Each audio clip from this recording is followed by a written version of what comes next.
Bỏថ្ងៃនេះអាបានមកចូលរួមកម្មវិធីបុណ្យផ្កានៅវត្តផ្ទះកបងហើយមកតែពីរអង្គទេហើយនឹងតាចាម្នាក់ហើយនឹងគណៈកម្មការម្នាក់ជាអ្នកដប់អាត្មាមកបងវត្តនេះគឺមានទីតាំងស្ថិតនៅភូមិផ្ទះកបងតែនៅក្នុងខាងស្រុកសំពៅមាសបងចំណែកឃុំមិនដឹងឃុំអីទេញោមអាត្មាក៏មិនច្បាស់ដែរអត់បានសួរញាតិញោមឃើញថាមកដល់វត្តនេះគឺនៅកណ្ដាលវាលតែម្ដងញោមនៅកណ្ដាលវាលពេលញាតិញោមចូលមកពីខាងខ្លងទ្វារគឺជប់ខាងមុខវត្តនោះមានបន្លាយបងផ្លូវចូលនោះមានបន្លាយដែរអាត្មាសួរគេដែរថាបន្លាយនេះហូរចាក់ពីខាងស្ទឹងពោធិ៍សាត់បងនេះគឺផ្លូវចូលឃើញថាទីធ្លាធំល្អញោមបងហើយជុំវិញនេះក៏មិនសូវជាមានពុទ្ធបរិស័ទនៅច្រើនកកកដូចវត្តផ្សេងដែរបើមានតែខាងបងប្អូនខាងអ៊ីស្លាមគាត់មានទីលំនៅឋាននៅក្បែរនឹងតែមិនជាច្រើនប្រមាណទេហើយតាមដងផ្លូវ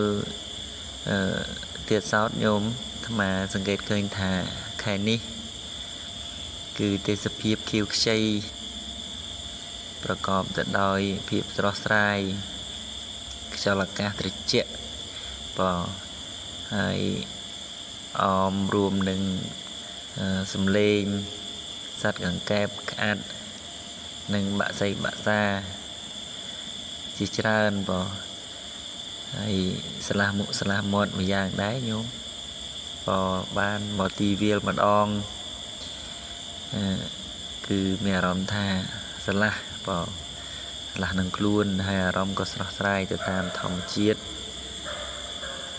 ការបង្កបង្កើនផលស្រូវស្រែរបស់ញាតិញោមនឹងក៏ល្អបងល្អ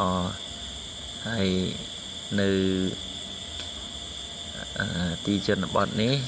គឺគ្មានអ្វីស្អាតជាងស្រែស្រូវទេញោមបើមានអីបង្អួតញាតិញោមទេមានតែថតអំពីដំណាំស្រូវស្រែបងពេលដែលមានអាកាសចេញមកខាងក្រៅស្រូបយកខ្យល់អាកាសធាតុល្អបរិសុទ្ធដែលនៅតាមវាលស្រែគឺអារម្មណ៍ល្អបងស្រស់ស្រាយចំណែកស្រូវពង្រោះរបស់ញាតិញោមក៏ចាប់ផ្ដើមលូតលាស់ល្អបណ្ដើហើយញោមបងហើយនៅថ្នល់នេះដែរគឺអាត្មាត្រឡប់មកវិញហើយបង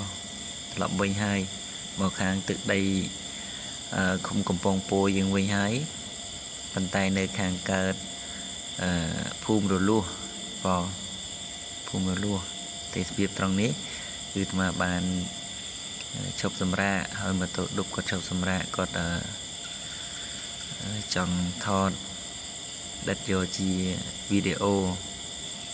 ព្រោះថាឃើញទេសភាពនោះគឺស្រស់ស្រាយណាស់ញោមបង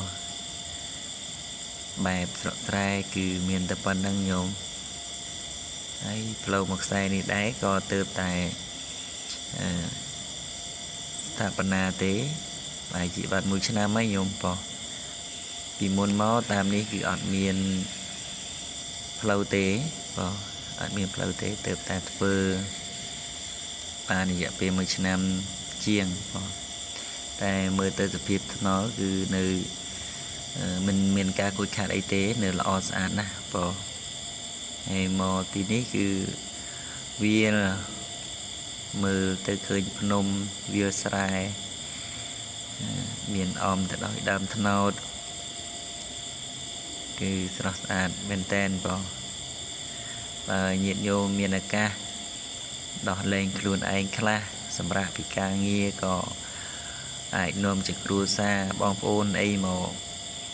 cho cũng xa nơi tí ní ban bò kênh thà sẽ là một lọ nè này trong video này đấy mà có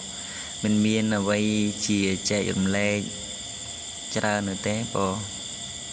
ca na dương thưa ca nơi hot stressនៅក្នុងអារម្មណ៍